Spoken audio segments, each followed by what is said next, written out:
Hey guys, welcome back to another video. Today I'm going to be talking about the Apex Legends It's Timmy Basecamp 65 Plus keyboard from HIGROUND. So let's get into it. This is the box right here. This is pretty much a nice box. In the box you will get a braided Type-C cable, you will get a HIGROUND branded keycap puller, and then you will get a switch puller. These are not great. I would recommend them using better ones.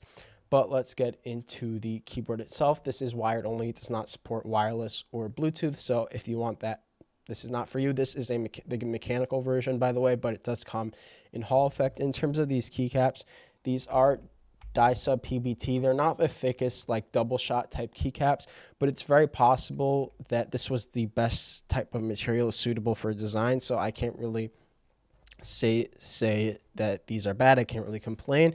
They're good enough. In terms of these keycaps do have side printed legends, which I got used to pretty quick. I don't think you really have to worry about them. You might actually find out you're better at touch typing than you might think, but you don't even have to touch type. It just really depends on what angle you sit from your keyboard. I have a pretty deep desk, so I could see the side printed legends fine. So unless you have like a you're like really close to your keyboard and you have to like look down at it like fully directly down, you shouldn't have to worry. But let's talk about the case right here. So this is a transparent, full plastic case. There are no adjustable feet, but I think this typing angle is pretty solid. And then you can see right here, there's silicone dampening. There's some other dampening on top of it. And then there's also dampening in between the plate and PCB. So this case is dampened pretty solidly, and the typing feel on this keyboard, it's all right. Sorry, I was struggling plugging that in, but it has an all right typing feel, and it does have an aluminum plate. There is no gasket mount, so this is something that's usually on premium keyboards, but it's just non-existent here. And in terms of these switches, this does come stock with TTC Venus switches. These are a bit of an expensive switch at like 50 bucks for 70. So if they wanted to make this keyboard cheaper, they could have gotten similar switches that are just as good for the same price. Like the Akko switches I have in here right now are pretty good, but this board is hot swappable. Unfortunately, it does have south-facing LEDs, which if you do want to replace the keycaps, some might not be compatible. And also I find when you have a south-facing PCB, replacing switches with sometimes tight clearances can make it more likely to bend pins, but it's not the end of the world. I didn't have too much trouble swapping switches on here. In terms of the overall sound profile, it does sound like a plastic Ford. It does sound pretty good, though. It's nothing insane, but I feel like most people buying HIGROUND aren't looking for the most insane keycap sound experience anyway. It's good enough. In terms of these stabilizers, I will give HIGROUND props on these. These are some of the best loop stabilizers I have ever seen in a pre-built board. You'll hear them better at the sound test in the end, but phenomenal pre-loop stabs. In terms of software, it is not a web software and it is not VIA. It's just their own software, which I have some issues with. Every time I plug in my keyboard, the software automatically launches and there's no setting to turn it off.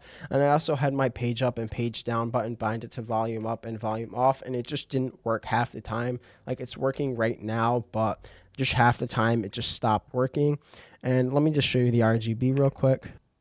All right, here's the RGB. It's just on a static color right now. It's not insanely bright, but I think this is good enough RGB. Yeah, this RGB is fine if you like RGB, and then you can just turn it off like that. In terms of performance in game, this is not a Hall effect keyboard. This is mechanical, so you're not going to get the most insane performance in game, but I was playing Apex on this fine.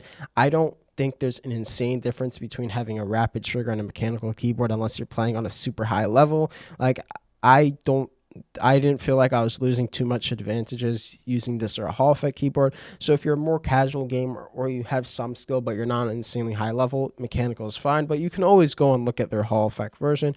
In terms of price, the MSRP is $160, but I did notice it's currently on sale for $111. So is this worth it? So at $111, I would say this is a solid deal. You are basically buying like a $60, $70 plastic board and paying that extra $40, $50 for Apex branding, but I do feel like that's fair because you can't get an official Apex keyboard from anywhere else.